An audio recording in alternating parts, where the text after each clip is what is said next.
Instituto de Biotecnología de la UNAM e integrante del Comité de Contingencias Sanitarias de Cuernavaca. Bienvenido. Muchas gracias. Un saludo a todo el auditorio y muchas gracias por la invitación. ¿Regresó el COVID? Muy bien. Pues sí, Nunca se ha ido, ¿no? Nunca se ha ido. Mira, el COVID tiene un comportamiento ya desde hace unos años que tenemos caracterizado que son 2 olas al año. O sea, tenemos un pico en diciembre, enero, que es la ola de invierno, y el del verano, ¿no? Okay. Con la lluvia. ¿A eso ya debemos acostumbrarnos? Exactamente. No tanto por la lluvia. Sí hay factores climatológicos, pero que no afectan directamente la transmisión del virus, sino a nuestro comportamiento. Entonces, ¿qué pasa en el invierno? Pues hace frío y entonces tratamos de guardarnos en lugares cerrados, mal ventilados normalmente y muy concurridos, ¿no? Como esta cabina. Como esta cabina. ¿Y qué pasa en invierno? En verano. Aquí entra mucho virus, sí. Mucho. No, ya se acabaron las campañas. No, de todas formas. Y en verano pasa algo similar, pero por distintas razones, ¿no? O sea, nos volvemos locos, nos queremos ir de vacaciones y entonces nos volvemos a meter en lugares muy concurridos, cerrados, mal ventilados, y aquí en el caso es por el calor, pues finalmente llegamos a lugares que pues, tienen aire acondicionado, y el aire acondicionado normalmente, si no tiene filtros adecuados, vicia el aire y pues recircula solamente cualquier partícula o virus en este caso que pudiera estar en el ambiente, ¿no? Ok, en este momento todo el mundo está hablando de lo que está sucediendo en la Ciudad de México, de ya te están pidiendo cubrebocas por todos lados. ¿Es necesario que en Morelos también tomemos esas medidas? Pues mira, todo dependerá del caso. La verdad, el cubrebocas es la única medida de seguridad pasiva que está en la mano del ciudadano, en la mano de la persona, y que a final de cuentas sí ha demostrado ser efectivo. No es cómodo, pero a final de cuentas es la única manera que si se usa de manera, masiva, o por lo menos de las personas que están ocupando un lugar, a final de cuentas reduce mucho la transmisión del virus. ¿Y qué es lo que está pasando? Que finalmente el virus todos los años, o sea, viene en estas estaciones porque sigue una dinámica de evolución. Entonces, digamos que ahorita el virus de Wuhan, que todos recordarán que en 2019... El del murciélago, o que, bueno, tiene un origen desconocido, pero a que final de cuentas empezó a mutar. Entonces, de hecho, ya cuando llegó a México, ya tenía al menos una mutación que lo hacía 50% más transmisible. Entonces, todo su recorrido desde China hasta México ya tenía mutaciones. ¿Y la cepa que tenemos ahora? La cepa, de hecho, son variantes, Okay. son 3 variantes que hemos detectado que se llaman KP2, KP3 y LB1. Todas estas son Omicron, siguen siendo Omicron. Okay. ¿Qué es Pero eso? Omicron, La cepa Omicron. digamos que origen, digamos que a partir de que el virus surgió y se empezaron a descubrir mutaciones que lo hacían, que evitaran, que les daban capacidad de esquivar el sistema inmune generado por las vacunas, se empezó a nombrarlos con letras griegas. Entonces está alfa, beta, de hecho alfa surge en el Reino Unido, beta surge en África, Como los huracanes. más o menos, sí, se les ha nombrado de esa manera para que la gente recuerde, ¿no? Entonces, digamos que estamos en esta letra Omicron, que ya, si vemos, ya hemos avanzado muchísimos, y si comparamos las mutaciones que existieron en la variante Delta, que ustedes tal vez La por más nombre... fuerte, ¿no? ¿La que más duró? La que más duró, y esa solamente tenía 7 mutaciones. Omicron de repente apareció en unos meses y tenía más de 30 mutaciones. Wow.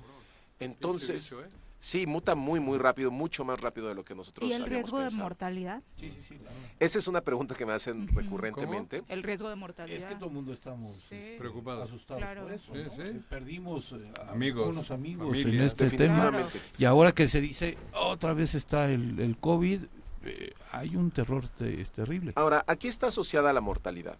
La mortalidad de cualquier patógeno, más que a la biología per se de ese patógeno, o de este caso del virus, es más a la transmisión. A mayor transmisión, mayor mortalidad. Claro, porcentaje, ¿no? Exactamente. Ujú. Entonces, por ejemplo, estos virus no son, son altamente transmisibles, aunque la mortalidad ahorita no se ve reflejada, porque la mayoría de nosotros tenemos al menos un esquema de vacunación, y ya digamos la población mundial, más del 95% tiene un esquema de vacunación, aunque... Pero hace ya rato no. que varios no nos hemos vacunado. El 3, el primero, ¿no? Diríamos.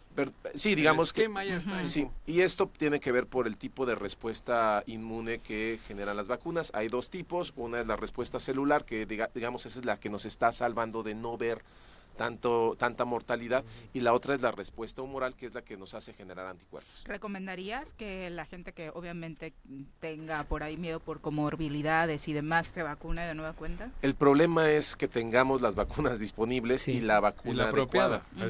Entonces, si recuerdan, el año pasado, por la fecha de octubre, noviembre, se empezó a comercializar en el país una vacuna de Pfizer que se le llamó monovalente. Esto es porque estaba enfocada a una variante que en ese año era muy alta, que era la recombinante XBB1.5.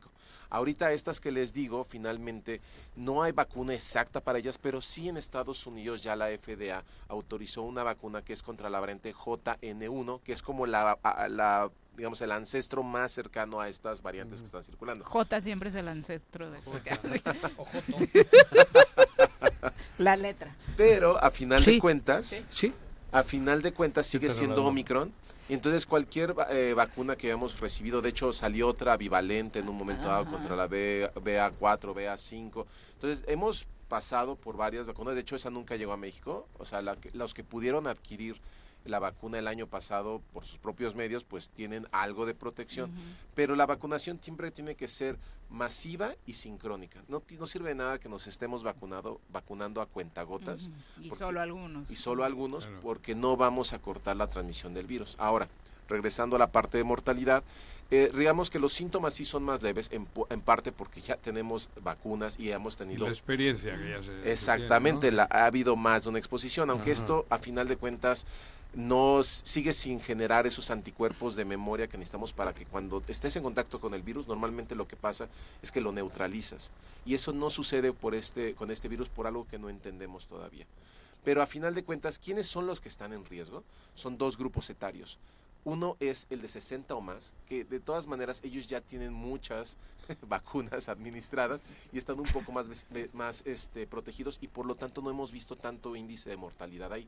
Donde sí hemos visto más de hospitalización e incluso mortalidad es en los menores de 0 a 5 años. ¿Por qué? Porque no han recibido una sola vacuna. Virginales. Sí, exactamente. Ahora, ellos inmunológicamente son más privilegiados y tienen más herramientas para lidiar con la infección, pero sigue siendo una ruleta rusa. Y es una ruleta rusa a la cual no quieres exponer a tu hijo, ¿no? Sin duda. Mejor vacunarlo. Mejor vacunarlo, pero tiene que haber las vacunas en el país. O sea, del momento, ¿no? Aquí, por ¿Y ejemplo... hoy los servicios de salud no cuentan con la vacuna? Pues mira... Aquí nos vacunaron, vinieron los del IMSS y nos pusieron pusieron la que fue en diciembre, ¿no? Y nos pusieron a mí por lo menos me pusieron 3 tétanos, influenza y COVID. Sí, habría que ver no cuál. Sé, ¿no era una cubana? Era la cubana. Sí, la vacuna. Desde entonces bailo mejor, cabrón. Quieren quitar a Irina Baeva de aventurera y poner a...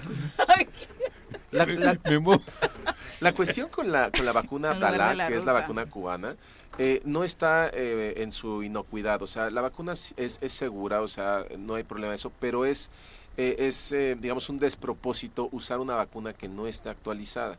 Entonces, sigue teniendo la información del virus de Wuhan. Entonces, te estás vacunando por un virus que existió hace 4 años. Tomando el ejemplo de la de influenza. Influenza, por ejemplo, las vacunas funcionan diferente. Cada año, cada temporada, van y buscan en el mundo cuáles son las variantes que más circulan. Y normalmente las toman, las atenúan, o sea, medio atontan al virus. Ajá, exacto. Y entonces eso es lo que administran en el mundo. Ahora, ¿por qué a veces a la gente le sirve y a veces no? Porque justo el que todas esas variantes estén circulando mayoritariamente en el mundo no te garantiza que va a ser con la que te vas a enfrentar. Y también de influenza hay muchísimas variantes. Claro. Entonces, pues sí, te puede tocar la buena suerte de estar en una población donde el virus que está circulando es alguno de esos 4 o de esos 3 que vienen en la vacuna. Y la vacuna te sirve. Y la vacuna te sirve, o simplemente te enfrentaste con todo uno nuevo, como lo que está pasando. De hecho, ahorita nos preocupa porque de las cosas que hago es que ahorita empiezo a tomar un poco más de involucramiento para coordinar el esfuerzo de la vigilancia genómica. Este esfuerzo que hemos hecho de vigilar qué variantes están circulando en el país, pues es un esfuerzo que hemos hecho ya desde hace tiempo ahí en el Instituto de Biotecnología con otros colaboradores, otras instituciones, y el IMSS. El IMSS ha sido clave porque nos provee las muestras para decir, bueno, esto es positivo, ¿ok? Ahora dime qué variante es, eso se los decimos nosotros. Y a final de cuentas, por ejemplo, hemos notado que hay, ahorita encontramos unas variantes que no están en ninguna parte del mundo ¿Qué tal? y que sí se están observando solamente en México. Ah, cabrón. Y eso ya sucedió 2 La veces. familia michoacana. Eso ya sucedió 2 veces, o sea, ya mutó aquí tanto el Cállate. virus que ya surgen las mismas, o sea, nuestras propias variantes que podrían o no volverse muy virulentas, Ah, pero a final de cuentas aquí ya tenemos una tasa de mutación distinta. ¿Qué o recomiendas? sea, hay un virus mexicano. Es Diría, digamos que digo, sí. un COVID mexicano. Sí, y ha surgido 2 veces. Surgió, digamos, en 2021, que causó una ola, una de las olas que hubo aquí en Fuertes, México, y otro el año pasado, que finalmente se dio en Quintana Roo. Y entonces ya tenemos muy bien Mira. estudiados. Identificado. ¿Y por qué en Quintana Roo? Pues porque tenemos 2 entradas del virus Los principalmente. turistas. O sea, la entrada que viene del norte, todo lo que nos llega de Estados Unidos. Por lo tanto, todo lo que pasa en Estados Unidos, más o menos 2 meses después, se refleja aquí. Ajá. Y todos los virus europeos que llegan hacia Quintana Roo, y entonces Claro, por son el 2. centro turístico. Claro. Exactamente. Sí, el turismo. Entonces son esas cosas que debemos tomar. Ahora, Las la- recomendaciones que le dejas al público hacemos? para concluir. las hacemos? recomendaciones es finalmente, si no se puede el uso de cubrebocas, algo que he estado diciendo incluso desde el comité municipal desde hace mucho tiempo, es que se debe invertir en ventilación. A lo mejor en lugares como este no puedes porque digamos, las características que tiene que tener una cabina de radio, pues tiene que ser cerrada y aislada, ¿no? Pero, por ejemplo, muchos otros negocios que van a ser mucho más concurridos, pues a final de cuentas requieren o podrían tener una mejor ventilación y un monitoreo. Por ejemplo, los monitores de CO2, de dióxido de carbono, te dicen indirectamente qué tan viciado está el aire. Entonces tú lo puedes instalar, digo, no son inaccesibles, pero tampoco son baratos. Y digamos que te dicen, si hay 800 partes por millón o más de CO2, ese aire ya está viciado. ¿Qué tienes que hacer? Sí, entonces, exacto. Entonces tienes que abrir la puerta, tienes que ventilar, airearlo o comprar un purificador de aire también, o sea que tampoco son incosteables y de veras también hace mucha diferencia. Sí, pero en oficinas, restaurantes y demás, o sea, Exactamente. Podría hacerse el esfuerzo. Sí, o abrir más ventilación, o sea, rediseñar, eso sí puede ser más caro y pues abrir ventanas, o sea, simplemente. Doctor, pues muchas gracias por A ustedes, acompañarnos y muchísimas por las gracias. recomendaciones, Vale. este Bien, asesoramiento al público. Muchas gracias por Súper. acompañarnos. Paco, muchas Bye. gracias.